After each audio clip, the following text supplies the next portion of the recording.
So I know it's been a very, very long time since the last time we've done a media discussion, so I just figured that I would just move in and do one of those today and just kind of change things up since we've been doing themes for a while. Today's media discussion was suggested by Horror Fantasy Movies Analyses, and I know that name's a mouthful. I just kind of had to cheat and just look at my notes here, but he had basically asked me what my favorite horror films are and what got me into horror, basically. So I just figured this would make a good media discussion. It's something that all of us can relate to, and who doesn't have a favorite horror film? I'm not one of those people that I do a top 10, top 5, whatever genre, blah, blah, blah, because I'm just really not a list person. That's not my thing. But as far as favorites, I don't have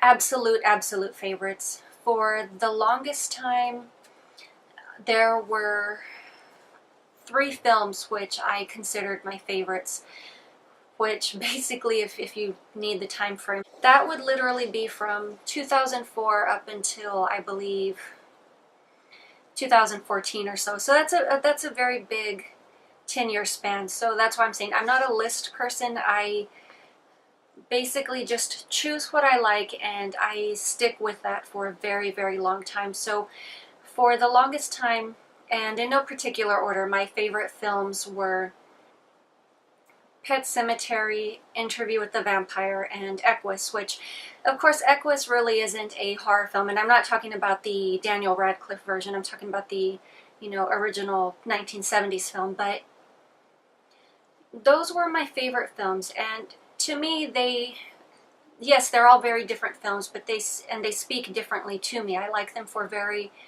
various reasons, and recently, I'd say about 2 years ago, I added a 4th film to the list. So this is how often I update or change things. So that other film would be Boxing Helena, which I reviewed, I believe, 2 Februarys ago under my February film suggestions. But I absolutely love all of these films, and like I've said, just for very different reasons. Pet Sematary itself it can be a very difficult film to watch. It's an extremely great film, very well written, very well acted, but it's one of those films where if you're having a really great day and you're in a good mood, you may not want to watch that because that's a mood killer. It has very heavy themes. As far as Interview with the Vampire, I love period pieces. I guess you could say that's my guilty pleasure, if you must know, but I love period piece films, and the fact that it's vampires, I absolutely love vampires, so that's 2 for 2 right there as far as things that I really love or really enjoy. And of course, Equus is a dark psychological film, and I've always enjoyed those sorts of themes, and definitely the film itself, you really have to sit and explore with it, this guy's mindset and what is the deal with the horses. And then of course, even though if you've read the synopsis, you basically get a spoiler on the shocking ending, which I'm not going to tell you, but the thing is, if you've ever read it, it basically tells you the end of the film, which yeah, it does ruin it, but the thing is, you spend so much time in this guy's mind throughout the film, and then you get to the ending and you see it for yourself, and it still shocks. At least for me, it did shock the snot out of me. I just did not expect that. I mean, I read the synopses, as I said. I knew to expect that, but it was like, whoa. It was just like a slap in the face, but definitely took me by surprise. And then, of course, as far as Boxing Helena, that's just one of those films that I can just sit and think on for hours and days on end. And if I remember correctly, I believe that was Jennifer Lynch's first film, but such an excellent film. I know some people probably don't like it because they find it slow or boring, but it's really just joining along with the journey and I guess just making your own mind up about certain things. And then there are just so many subtle symbolisms throughout the film as well. It's just you can really never stop sitting and analyzing and thinking on that film. But as far as the second half of the question, what got me into horror, I was the youngest child in my family, so everyone else was pretty much grown. They watched whatever they wanted, and my parents were never really restrictive on what I was able to watch and what I was not able to watch. As long as it didn't have excessive TNA, they really didn't care what I watched. And I know that's I guess it's kind of self-nullifying, because what horror film doesn't have TNA? But I emphasize excessive here. So as long as it didn't have excessive TNA, I could pretty much just watch whatever I wanted. They really didn't care.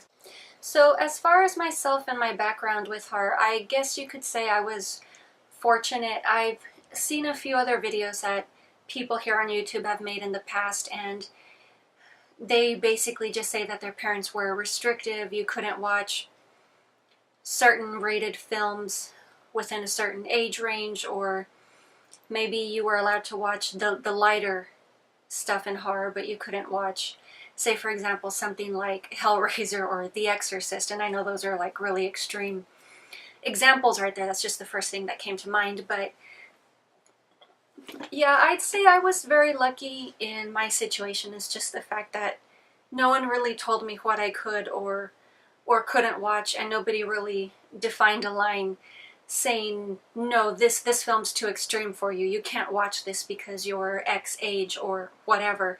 I was just pretty much just given free range to watch whatever I wanted. I was basically just allowed to decide for myself what I was capable of watching. And I wasn't one of those kids to where if I watched a horror film, I'd have nightmares for days on end. I mean, I'd be scared, while the movie was playing. But after the movie was over, maybe I'd be a little bit nervous to go to bed at night, but I didn't have nightmares, and it wasn't one of those things that I thought on for days on end. I wasn't one of those types of kids, and everyone's different, It's not necessarily something that you can just throw on someone's background or the way they raised. We're all different people, we're all individuals, so I'm not, pointing fingers or poking fun at anybody. I'm just saying that was just the way I adapted and I took to it. And I honestly just really love horror. I had the benefit of having an older brother who was also very into horror film, and he would introduce me to quite a few things as well. So I'd say, yeah, I definitely had a lot of benefits here and there as far as what I was able to watch or things that I was introduced to.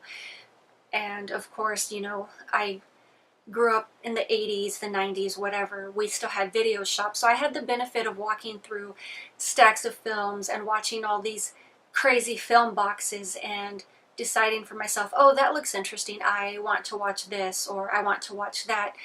And I never really had, no, you can't watch this, I was under my parents' account at the local video shop, and they did not have any restrictions on what I was allowed to rent. So I could literally just walk up with, Faces of Death or something, for example, and the lady at the counter would look up my account, and they pretty much knew me. I was there every single week.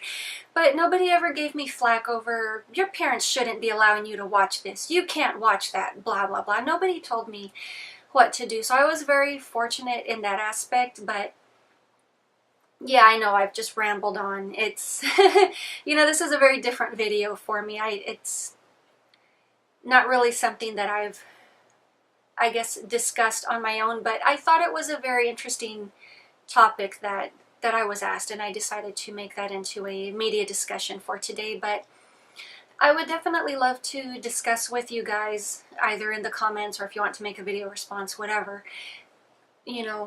What was your introduction to horror, or how did you take to horror when growing up? And, as I did point out, did your parents restrict you? Were you not restricted? Were you one of those kids where you just really weren't too affected by nightmares or anything? So yeah, I mean, I would definitely love to